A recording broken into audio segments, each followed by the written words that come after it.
Es que nos encontramos en un circuito bastante diferente al que venimos, al de Singapur. Suzuka para mí es uno de los mejores circuitos y no solo lo digo yo, lo dicen muchísimos pilotos. La curva 15, que lo que estáis viendo ahora mismo es la representación de cuando Alonso adelantó a Schumacher en la curva 130R, que fue una locura. Empiezan las maravillosas enlazadas que hemos comentado antes, alta velocidad, se intenta ir con el pedal a fondo lo máximo posible, se juega con el pedal un poquillo de freno. Así que después del buen sabor de boca que nos dejó el GP de Singapur con esa victoria de Carlos Sainz y poder ver un GP, una carrera donde podíamos ver una disputa por la primera posición, nos vamos este fin de semana al GP de Japón.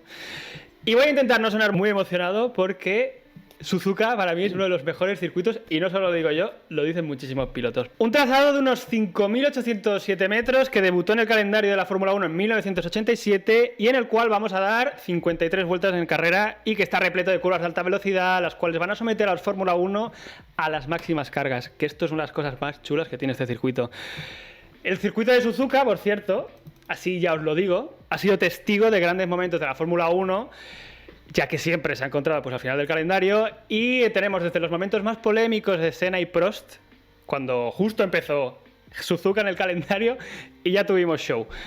Luego vimos a Schumacher ganar su primer mundial con Ferrari, vimos a Alonso en 2006 asegurando prácticamente el mundial, y también ha sido testigo, desgraciadamente, de momentos trágicos de la Fórmula 1 como en 2014 con el accidente de Bianchi. En este vídeo siempre hacemos este previo para comentar las características principales del circuito, para luego intentar, bueno, debatir o discernir qué equipos van a funcionar mejor en este trazado. Así que por tener una primera idea antes de dar paso a Jordi, como siempre, y para que tenga para dar un poco de vista general de lo que es el circuito, ponemos aquí los datos de Pirelli en cuanto a las exigencias del trazado. Ya sabéis este layout que tenemos con los colores del Rayo Vallecano. Bueno, aunque esta vez podríamos decir que son los colores de la bandera de Japón. Y lo que podemos ver, aquí la carga aerodinámica es elevada también, pero en este caso es debido a las altas velocidades en las curvas que tenemos, las cuales someten a, como hemos dicho ya antes, a un alto estrés de los neumáticos. Por eso ya podéis ver que estrés de los neumáticos tenemos un 5. Todo esto más sumado a que el trazado de Suzuka tiene un asfalto muy abrasivo, lo cual todavía somete a más desgaste. Así que vamos a tener desgaste en las ruedas, pero Pirelli, pues curándose en salud, trae sus compuestos más duros, el C1, C2, C3, el C0 se supone que existe, yo todavía no lo he visto y no quiero verlo viendo lo que puede durar un C1. A diferencia de lo que vimos en Singapur, aquí no hay curvas de 90 grados, la tracción y la frenada pierden algo de importancia, ya que realmente solo encontramos como 2 puntos de frenada importantes, luego los comentaremos. Y como es un trazado tradicional, no tenemos un circuito urbano, el asfalto en principio no va a evolucionar demasiado a lo largo del fin de semana, a no ser que las condiciones meteorológicas, que luego lo comentaremos, y por eso aquí en pantalla veis que hay como 3 puntos blancos porque lo estoy tapando para no darle pistas a nuestro meteorólogo. Bueno, a no ser que las condiciones meteorológicas puedan tener algún tipo de impacto en cómo evoluciona el asfalto, evidentemente. Últimos datos importantes que siempre me gusta dar. El tiempo de pole del año pasado como referencia fue de 1.29.3, que fue en seco. Luego la carrera ya recordáis que fue en mojada, así que no tenemos mucha referencia de cómo estos nuevos coches con esta nueva normativa van a correr en ritmo de carrera. El pit stop es de unos 21 segundos más la parada, así que es un pit stop bastante corto. Esto lo comentamos luego para el tema de las estrategias y temas undercuts y tal. Y riesgo de safety car lo he mencionado como medio, ya que estadísticamente los últimos, bueno, como solo se han corrido unas 30 ediciones en este circuito, ha aparecido el safety car en un tercio de ellas. Entonces, puede haber safety car, es una posibilidad. Luego tiene todo este problema para sacar vehículos, evacuar vehículos que ya hemos visto alguna vez con el tema de las grúas. Además, dio lugar a lo que hemos comentado antes con el accidente y tal. Así que, bueno, esto es una primera idea de lo que es el circuito de Suzuka que vamos a ver este fin de semana. Ahora entramos en el trazado en sí. Antes de empezar con el trazado, por eso quiero hacer memoria de un momento muy clave del año pasado también, que es cuando Latifi se equivocó de circuito y simplemente se fue por una escapatoria. ese momento también creo que lo recordaremos todos. Oh, I don't know what happened with the car. I'm fine. Cosas importantes a destacar. Es un circuito que hace algunas subiditas y bajadas, ¿vale? Por ejemplo, la zona de la curva de las S es zona de subida, después viene una pequeña bajada, cuando volvemos a subir otra vez hacia la curva 13 y 14 volvemos a hacer subida. Entonces es importante tomar esas curvas de manera buena, ¿vale? Y de manera óptima, porque si no básicamente se te va a ir el sector a tomar por ahí. Estoy aquí poniendo el trazado original. El circuito se creó en los 60, ¿vale? Pero no entró a la Fórmula 1 hasta 1987, como he dicho antes. Mini paréntesis, el GP de Japón entró en el circuito de Fuji en el 77-78, que además fue donde tuvo lugar la última carrera entre James Hunt y Niki Lauda, que sale en la película de Rush. ¿Qué querías decir, Javi? Que has dicho 77-78, pero es en el 76. Perdón, 76-77, tienes razón, perdón. Pero bueno, este es el trazado original de los 60, es el de debajo, es cuando entró en la Fórmula 1. Es el trazado que nos llegó a la Fórmula 1, que ya incorporaba como la chicane del final y modificaba un poco la curva de 130R. Y este es el trazado actual, dirás, es prácticamente igual. Y es que ciertamente es prácticamente igual. Modifican un poco las curvas, la última chicane y tal, pero no hay mucha diferencia. Por eso, al final, la esencia del circuito como tal se ha mantenido. Ya pasando un poco a las claves del trazado, que yo creo que nos pueden servir un poco para luego en el vídeo de más adelante comentar qué equipos creemos que van a funcionar mejor aquí. Yo ya tiro mi primera cosa, y es que es un circuito que también la comentó Javi antes, es que es un circuito muy similar a Silverstone en cuanto a características. ¿Por qué decimos esto? Porque tenemos un circuito de carga aerodinámica alta, con una velocidad media del trazado muy elevada. Verstappen el año pasado en su pole hizo 234 km por hora de media, cual es bastante elevado. Tiene una sola zona de DRS, que esto lo vamos a comentar luego para la sección de adelantamientos. 18 curvas, y de las cuales realmente solo 2 son un punto de frenada fuerte, por lo cual tiene una poca exigencia para la frenada, y las altas cargas laterales debido, bueno, si tienes una velocidad media muy elevada y casi todos son curvas de velocidad alta, pues cargas laterales muy altas, más el asfalto abrasivo, como os comentado antes. Este desgaste de neumáticos puede hacer una gran diferencia entre neumáticos nuevos y usados, lo cual puede dar lugar a que el undercut sea muy efectivo, sumando además que el pit es bastante corto. Por lo cual puede ser interesante ver estrategias a 2 paradas. No tenemos referencias del año pasado, porque como llovió, bueno, se canceló la carrera, luego se los hizo 30 minutos y tal, no sabemos cómo estos neumáticos van a comportarse aquí, no tenemos una referencia cercana, pero otros años han visto estrategias de 1 y 2 paradas, por lo cual no es una locura. Y luego tenemos aquí el mapa de velocidades un poco, bueno, para mostrar lo brutalmente bestia que es a nivel de velocidades este circuito. Porque, sobre todo, algo que mola ver a lo largo de los años es en la curva 130R que has comentado, que ha salido antes en el test, cómo los coches han ido mejorando el paso por curva ahí. Y es que ahora mismo estamos pasando a 305 km por hora. Pero es que tenemos los 330 en la primera curva, que no se frena, se hace a gas. La frenada está en la segunda curva, que es a 180. Toda esa zona de las enlazadas, prácticamente no bajas de 200.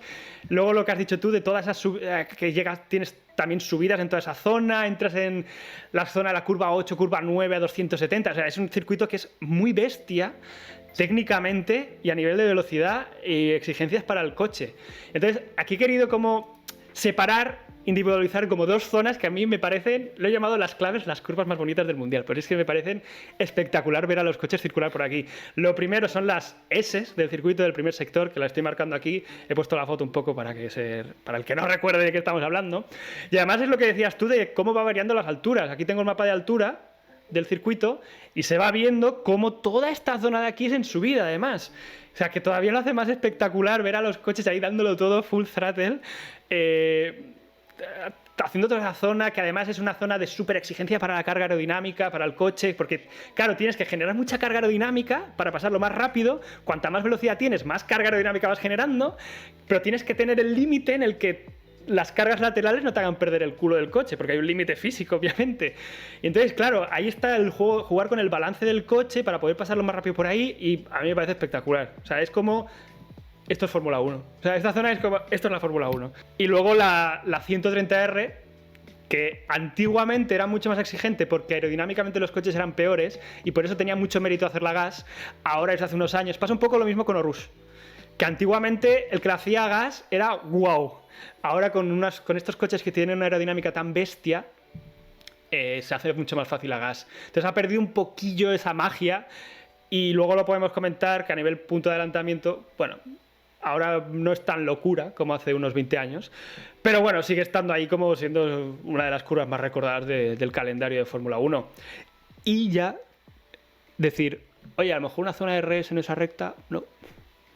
Si alguien de la FIA está viendo este vídeo, ¿qué tal, no? Ya que vamos a hablar de carga aerodinámica, o sea, supongo que lo harán porque debe ser ultra mega peligroso, pero... Ya, pero un poquito de... De gracia. Claro, ¿no? Échale sal. Bueno, ahora veremos los puntos de adelantamiento del circuito. Es un circuito que realmente es bastante difícil adelantar, ¿vale? A nivel general. No es uno de los circuitos con el mayor número de adelantamientos de todo el campeonato.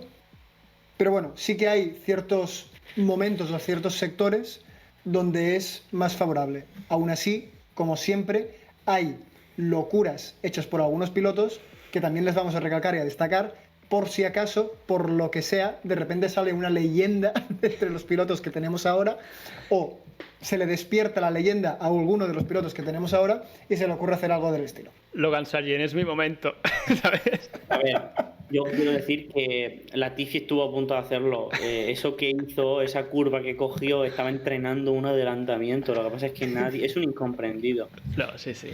A todos los genios les llaman locos en su época. Sí, definitivamente. Como podemos ver, uno de los primeros puntos obviamente es la famosa curva 1, ¿vale? Que hemos destacado antes. Un ejemplo de ello es cuando lo hizo Raikkonen a Fisichella en el 2005. Lo podemos hacer tanto por el exterior, ¿vale? Como podéis haber visto, como por el interior.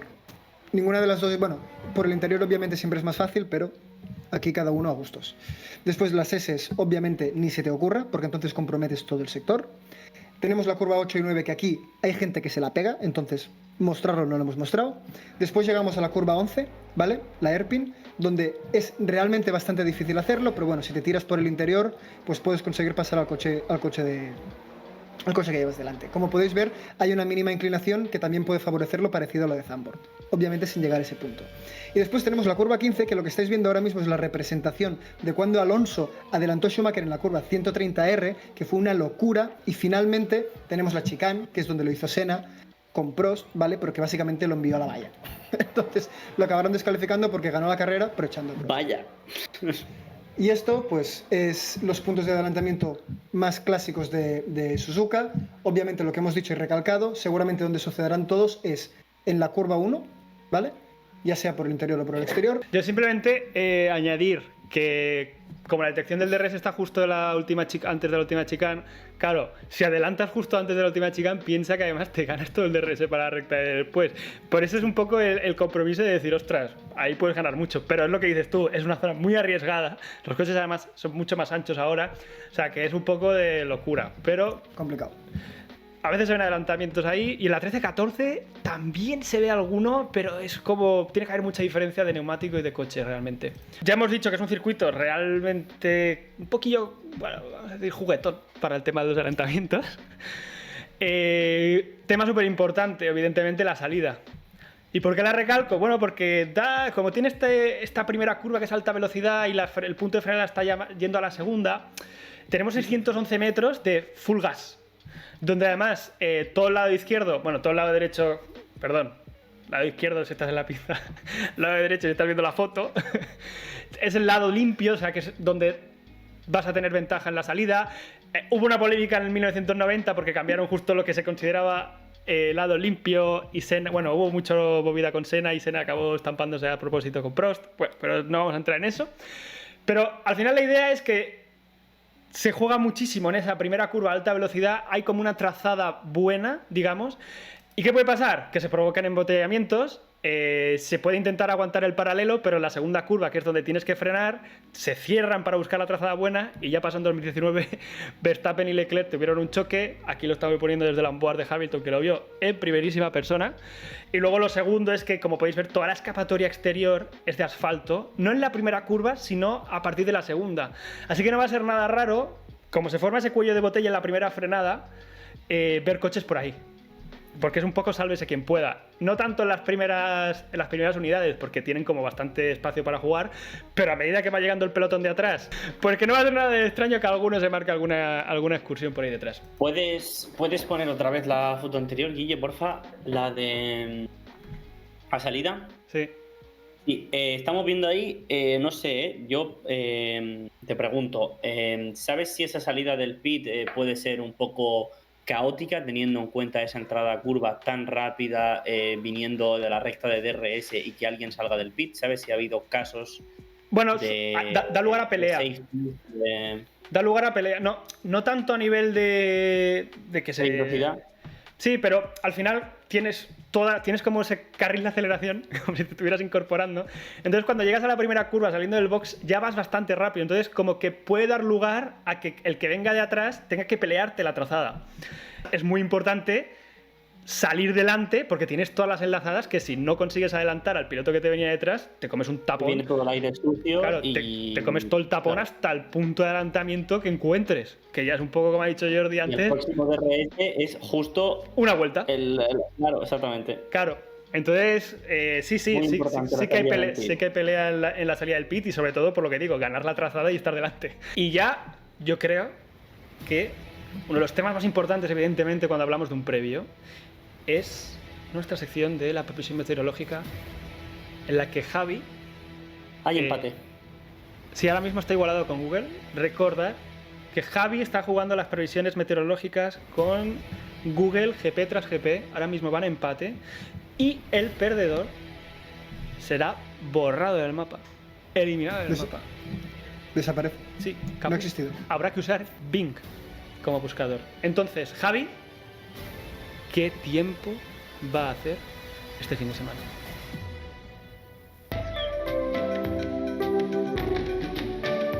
Es el fin de que más dudas tengo. Mi rodilla no me está hablando. La tengo jodida. La tengo triste. Ha perdido el último GP y dice que no, que ya no me habla más.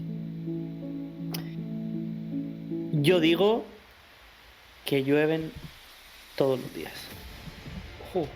Ojo, que es una apuesta muy arriesgada. El GP de Japón tiene muchas historias de cancelaciones, de clasificaciones. Más de una vez ha hecho la clasificación justo por la mañana porque el día anterior no se podía correr por la lluvia. El año pasado ya se canceló prácticamente casi toda la carrera y tuvimos solamente 30 minutos. Este año sí que la verdad tienes bastante complicado acertar porque la previsión dice que el viernes va a llover por la mañana, pero el sábado y el domingo hace soleado. De hecho, apuntan que va a haber temperaturas bastante elevadas. No me lo creo. Bueno, no me lo creo. A lo mejor llueve. A lo mejor llueve y callas la boca a Google y a todo el que te critica. Pero eso, serán temperaturas bastante elevadas y ya estaba diciendo antes que el asfalto es muy abrasivo.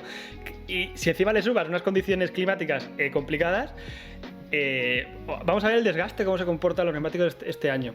Google, eres un segundón. Has sido medio seductor, ¿no? Jordi, yo hoy estoy ansioso por saber de lo que es capaz nuestro piloto. Ilumíname. Y lo entiendo perfectamente, Javi. Viene el momento de presentar a nuestro piloto. Un piloto que es capaz de mezclar agua con aceite simplemente revolviéndolo con el dedo. Y ya no solo eso, sino que es un piloto que vende su orina en lata. ¿Y sabéis cómo se llama? Se le llama Red Bull. Señores y señores, Joaquín Tsunoda. Como siempre, esto no pretende ser un gameplay del F1 23 ni un análisis muy técnico del circuito. Si tenéis dudas, os podéis pasar por el canal de Nico Rosberg, que es colega de Javi, y os paso el contacto. What's up, mate? Qué tonto que es. Como siempre lo hacemos empezando desde la última curva, que al final es una curva a alta velocidad. Abrimos DRS, empezamos la vuelta desde aquí sale la parrilla y como comentábamos en el previo, tenés 611 metros hasta la primera frenada, que no es la primera curva que se hace a gas, sino que es en esta curva donde está la frenada. Y a partir de aquí se intenta aprovechar el máximo del espacio posible, empiezan las maravillosas enlazadas que hemos comentado antes, alta velocidad. Se intenta ir con el pedal a fondo lo máximo posible, se juega con el pedal un poquillo de freno y encaramos toda esta zona que es en subida. Es un giro un poco complicado porque no hay como una referencia clara de cuándo empezar a girar, pero todas estas zonas a gas y entramos aquí que terminamos el primer sector. Esta curva es a fondo, se intenta siempre abrirse un poco y esta frenada es bastante complicada. Podemos ver gente cometiendo errores aquí, sobre todo porque el exterior no es piano, sino que es alfombra. La frenada de la horquilla que hemos comentado antes, aquí da lugar a un poco a distintas trazadas y si eres Kamui Kobayashi en 2012 probablemente le puedas meter el coche a quien quieras. Toda esta zona es a gas otra vez para entrar en la famosa zona de la curva de la cuchara. Estas dos curvas que casi que se interpreta como si fuese realmente una porque están muy juntas e se frena un poco y se intenta acelerar lo máximo posible porque te condiciona toda esta zona de aceleración. donde vas a velocidad total para acercarte a la famosa 130R, que actualmente se hace a unos 300 y pico, 305 por hora a fondo. Antiguamente pues eso era un poco más desafiante, para entrar en la última chicane, la zona del triángulo, estas 3 curvas que nos dan lugar a la recta de meta. Abrimos DRS para cerrar la vuelta aquí en 1.27, que es más o menos donde yo creo que van a estar los tiempos este año, o un poco más. Pero esa es la idea. Como podéis ver, al final, lo que decía antes, se va muy rápido todo el circuito y se intenta tocar lo menos posible el freno. Se va en octava un montón de tiempo en el trazado y ya habéis visto que se baja a tercera y segunda casi nunca. ¿Es posible que veamos por fin, después de todo este año, algún fallo de motor? De forzar tanto el motor por ir en octava, por ir tan rápido. Ojalá se vea, ¿eh? Yo no lo digo por seguridad, ojalá todos se queden sanos y salvos, pero me gustaría ver algún fallo del motor. Ostras, pues sí, pues es un tema que es verdad, no me había querido mencionarlo, pero es interesante. Estamos sobre todo primero, el momento en el campeonato en el que estamos muy al final.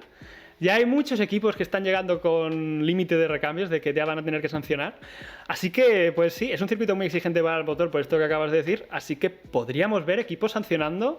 Y que no nos extrañe ver equipos que digan cambio motor y sanciono.